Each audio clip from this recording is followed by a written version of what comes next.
Well, every Friday on our program, whatever the host's name may be, we have with us Dr. Robert Heineman, often mistaken but never dull, and he's with us again today.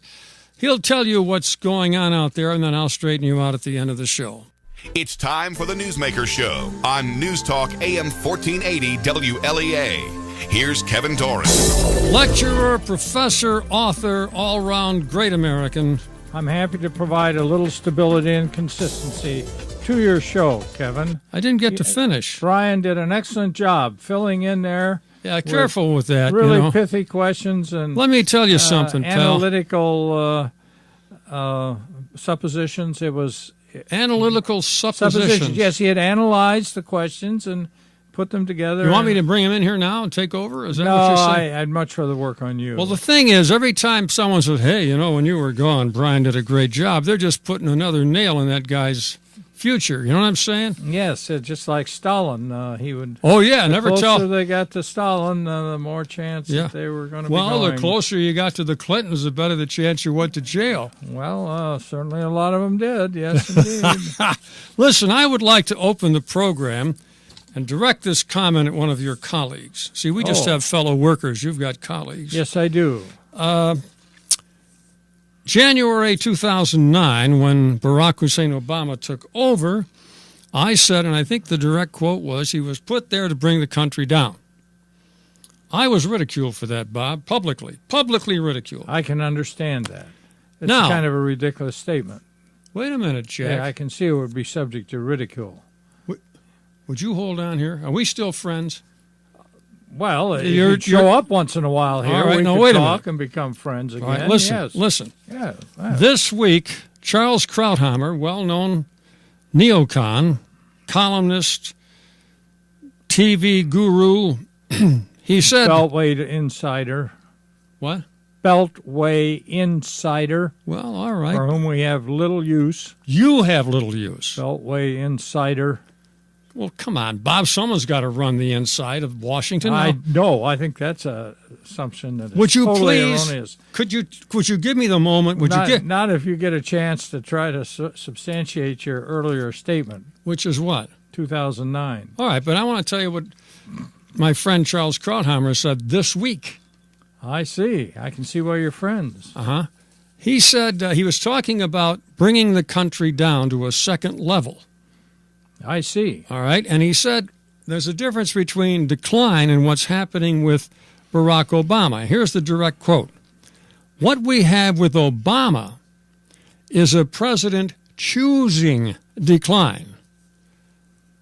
Unquote. You see the similarity between what I said in January 2009? Yes, I see the similarity. All right. I don't have to draw you a diagram on that. No, I have enough conceptual skill left. All right. To be able to okay. those so Charles and Kevin are on the same. I'm not on the same page with his neocon attitude. I see. But all right. Now let me ask you another question. What's your name again? Well, my point on Obama is just that he just really doesn't care much.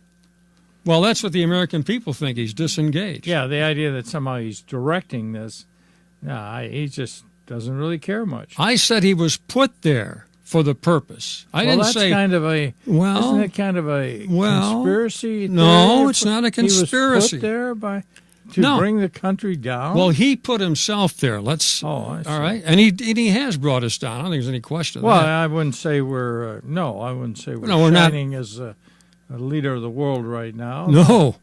And may never be again. Oh, come, Kevin. Now, wait a minute. We've got so many scandals. Benghazi, the VA.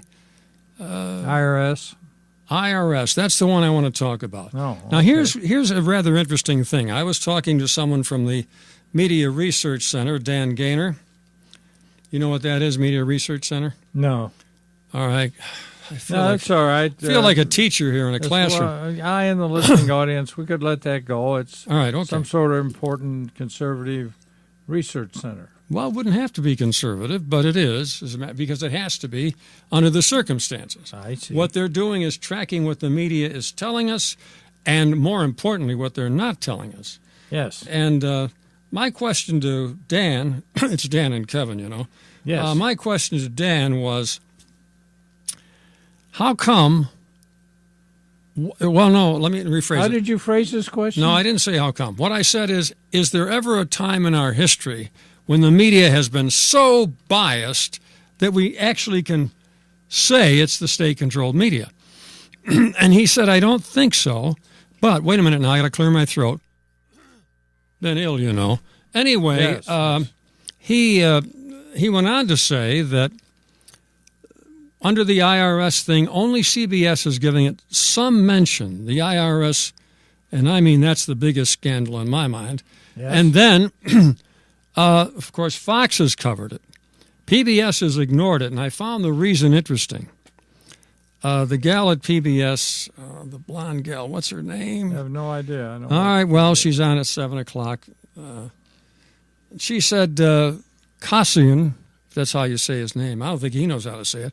Cossigan, the head of the IRS, is a personal friend of mine. And so I have not touched the story. That's what she said. She actually said that.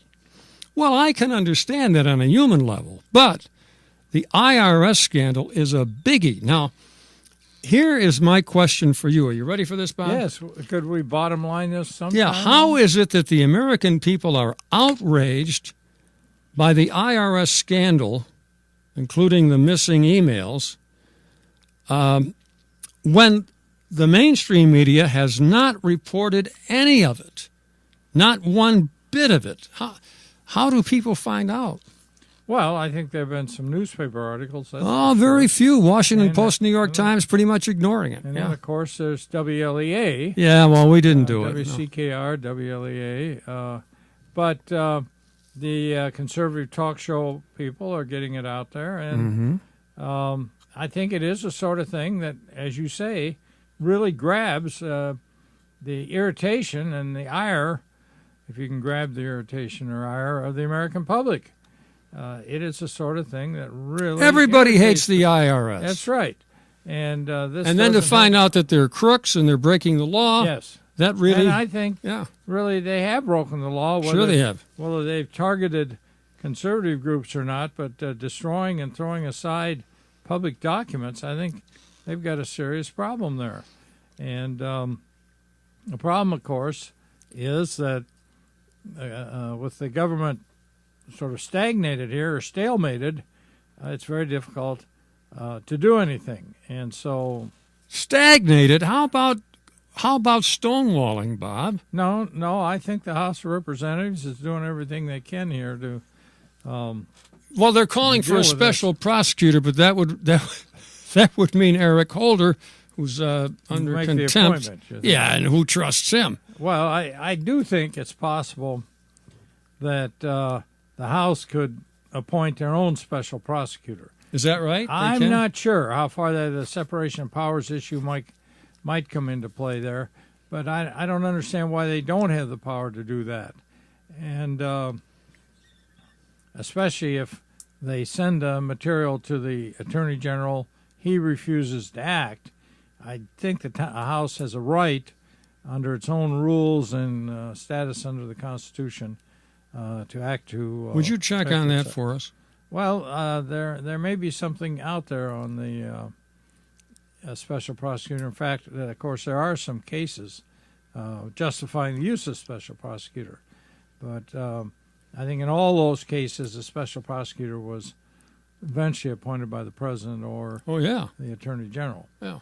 So that makes it more of a problem. I do think that does make the races in November a lot more interesting because, again, if the Republicans take control of the Senate, then the possibility of special prosecutors becomes a lot more they could possible. force it. They could. They could. On the other hand, you still got the filibuster bouncing around in the Senate. But I could see where Democrats would, the response might well be, the president has nothing to hide. The IRS has nothing to hide. There's not a smidgen of corruption. Yes, let's get a prosecutor in here and prove it. Yeah, prove there's no. Clear the air. Yes. What do you think of Costigan? Did you watch any of that? No, I don't watch much TV, Kevin. Well, this is not TV. These are hearings. This isn't a ball game or Dr. Phil. These are hearings. Dr. Phil. Now that's really kind of low, Kevin. What? that I might watch Dr. Phil. Well, I didn't say you did. I said this is not that kind of thing. This is real stuff going on. Real-time stuff. Yeah. Costigan, it turns out, has given $100,000 last year, or maybe it was 2012, to Democrats. I see. One of whom was the delegate. What's her name? Eleanor Holmes. Yeah, to Congress. Yeah, from gave her Washington, D.C. like 50 grand, something like that.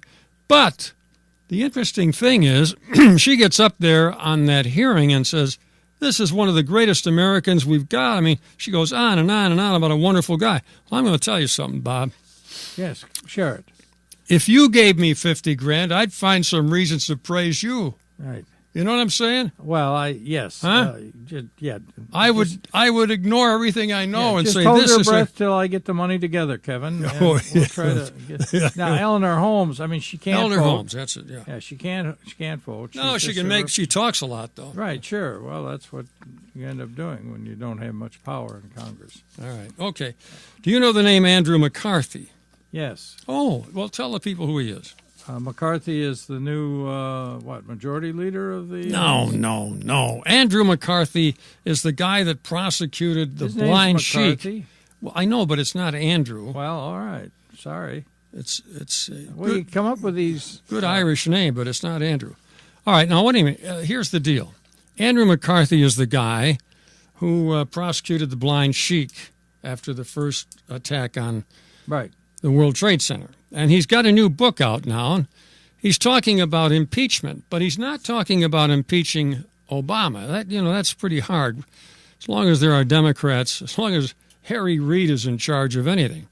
But he's saying if the Republicans get control of the Senate, which I think they will, unless the American people are dumber than dumb. Dumber than some of these candidates. They put Yeah. out there. If they get control of the Senate, they could start picking off other people. They could impeach Holder. That would put Obama in a terrible spot. They could impeach the guy at the IRS who mysteriously lost all these emails. They could impeach other people other than Obama. I mean, who wants to impeach Obama when the guy has already lost interest in his job and his successor is Joe Biden? You know? Well, I don't know. Joe would add I think Joe's a patriot. certain comic air to the I whole think he's a thing. patriot. I don't think Oh, I agree. some people I agree are 100%. patriots. No, yeah, I he's don't probably a patriot, and The you could brightest reason guy with in him. the room, I'm not sure, but No, he's that's all right. certainly humorous and warm and Yeah. affable. Yes. Yeah, they say he's a very generous guy. Yeah. Well, he doesn't give anything to charity. Well, no, if you haven't got any money, you don't. He got on TV the other Poor night man. and talked like about the how Clintons, poor flat he is. Broke. Yeah. Oh, they're all flat broke. Yeah. Yeah. Now let's It's a talking shame. about people in great need of money. Were you surprised to find out that Hillary left the White House broke? Yes, I was, and of course it turns Maybe out that's why they took some of the White House furniture. Well, that's what I thought at the time. They scarfed up every antique and heirloom that they could find in the White House and took it to Chappaqua. The idea they're flat broke. I mean, that whole. Did they ever bring that stuff back, I wonder? I don't know. They maybe, the Secret Service is still out there guarding the place. All right, now let me tell you something you may not have known. There's an extra building there in the for Chappaqua the Secret property. Service per se, isn't it? Yeah, it's where they stay. Right. But did you know that the Clintons charge those guys for staying on their property? And it just happens to be the same amount as their monthly mortgage. No, I did not know that. Yep, but that's that a sounds fact. very much like the Clintons when, Yeah, as governor, he would donate his used socks to and underwear. the Salvation Army and take a charitable deduction for it. I mean, this is what you're dealing with. It really makes you wonder how long the American people are going to put Well, up if they with don't this. know, I mean, do you think Well, I Brian knew Williams that. is going to get on NBC and you think he's going to get on there and point out that Hillary's kid Chelsea is getting $600,000 a year? Yeah, I doubt it. And now, one thing about the media, I think the point we should make when you ask your friend, what was his name, Dan? Dan Gaynor, Yeah, all right. Dan and Kevin. If it's ever been this bad before. One of the reasons it's so bad is because of the tremendous consolidation You got of it. the media. And You're right. so a few people, it's almost like puppet strings here, can control pretty much everything people hear. Now, the one advantage, of course, is that you do have more cable channels and things of that sort, which I suppose opens up a little bit. Thank God for Murdoch. Yeah. I did want to talk about the election in Mississippi a little bit. It's a funny thing. That was my next question. No. Thad Cochran. Right. What a distinguished-looking dude he is. Yeah, well, I wish, he and Charlie Rangel, and I like Charlie personally. I think he's. Oh, you like him personally? Well, I think he's. Is it Charlie and Bob? No, it isn't anywhere. I just don't have those kinds of contacts with top level. Oh well, Beltway people. I've got to bring you into that away world. From the Beltway as much as I can, which I know, brings but us to Thad Cochran. All right, Thad Cochran and the Mississippi election. Senator of Mississippi. Isn't it about time for Thad to move on? And I think so.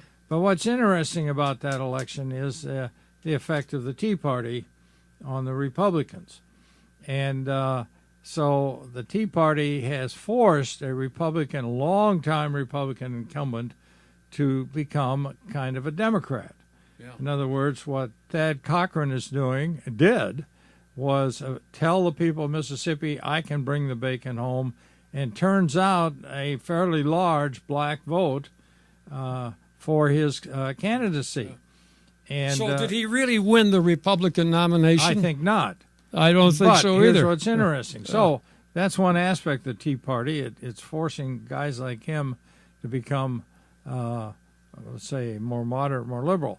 On the other hand, look at it from the long-term Republican view. And my view is we got to have more black people voting Republican. So if Cochran is able to get them out to vote Republican in Mississippi, in one sense, that's a good thing. Once they start voting Republican, they may find out that, their life continues and things are just as good or better for them. And he ran on the platform that I bring home the bacon to Mississippi. Now, when I was a young man, tell us about I when went you were to in Mississippi and I worked Kevin, in Mississippi, and I came from the so-called Empire State. And I looked at Mississippi and I saw all these beautiful highways and all these government buildings going up. And I thought, this is supposed to be a backward state, and we've got none of that stuff. Well, that's when I found out about seniority. I'll tell you who looks good to me right now. You want to know who looks good to me? I don't know, Kevin. Mitt Romney, but he's not going to do it. No, he's still hanging around the edges. Oh, but I got to tell you, the more you listen to him and the more you realize how right he was. Yes, I was a Mitt Romney supporter. Yeah. Both elections. Both elections. Yeah. Okay. When he ran the first time and the second. Listen, as I've often said about you, Bob, if they put up Charles Manson and he was a Republican, you'd be for him. Our time is gone. Certainly, that's really that's because they're not going to put him up. To say. Well, it was intended to be. Listen, that's all. We're going to end this program on. We're still friends, Bob. That's all that really matters. Are we still friends? Leave for a few weeks, Kevin. And a month, pal. I was gone a month. Your mind is sort of become a bit on the nasty side, Kevin. Jeepers, creepers, where'd you get those peepers? All right, that's it for now. Stay tuned for some really hard news and information, and keep your eyes on Trey Gowdy. Trey Gowdy.